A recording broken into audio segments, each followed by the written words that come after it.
All NHL teams' protected lists and available players were released. They were submitted on Saturday by 2 p.m. Eastern for the Minnesota Wild. You have protected Joel Eriksson Ek, Kevin Fiala, Marcus Foligno, Jordan Greenway, Ryan Hartman, Nico Sturm, Matt Zuccarello, Jonas Brodin, Matt Dumba, Jared Spurgeon, and Cam Talbot instead of Kaapo Kähkönen, which I think is the big noteworthy one. That's making Nick Bjugstad, Victor Rask, Nick Bonino, Kaapo, Carson Soucy, Dakota Mermis, Brandon Manel, Kyle Rau, Marcus Johansson, Ian Cole, Brad Hunt, Mason Shaw, Dmitry Sokolov, Louis Belpedio, and Andrew Hammond, all exposed and available. There were a couple other guys who are mostly Iowa guys that will also be exposed. Dave Cramarosa, who signed a 2-year deal with the Wild today, also exposed the list.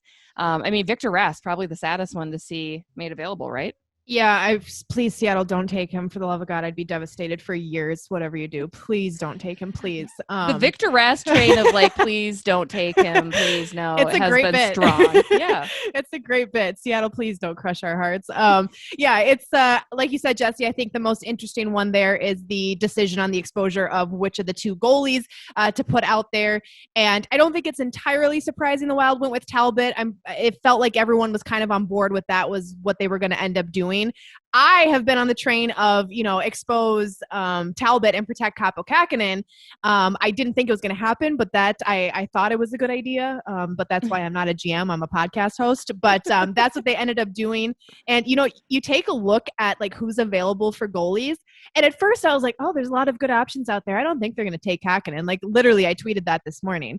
And then I did a deep dive this afternoon after I got home from work. And I was like, oh boy, there's not a lot of young goalies available. There's a lot of older talented goalies. Carey Price is the most notable, but you've got other guys like Tuukka Rask, if he can be healthy, is a great option. Jonathan Quick. You've got good choices out there of goalies who've had really good NHL careers so far. Mm-hmm. But when you look at the young ones available and or the ones who are maybe just entering the scene there, there's not a lot of options. And Adin Hill for the Coyotes was going to be the big one, but they traded him. So now he is not exposed, which leaves Kähkönen as one of the better options for young guys if they wanted to try to steal a young one. So I'm getting a little nervous now because I was not concerned at all this morning.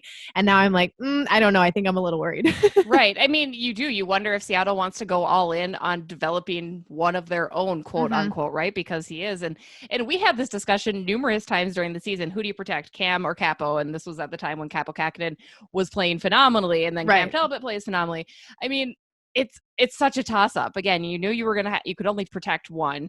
To me, Cam Talbot, sometimes those are a dime a dozen though too, right? You look at his age and you look at what he was able to come in and do. Who's to say Bill Guerin couldn't find another guy to come in and do that? And so you would protect Kaapo if they were to take Cam.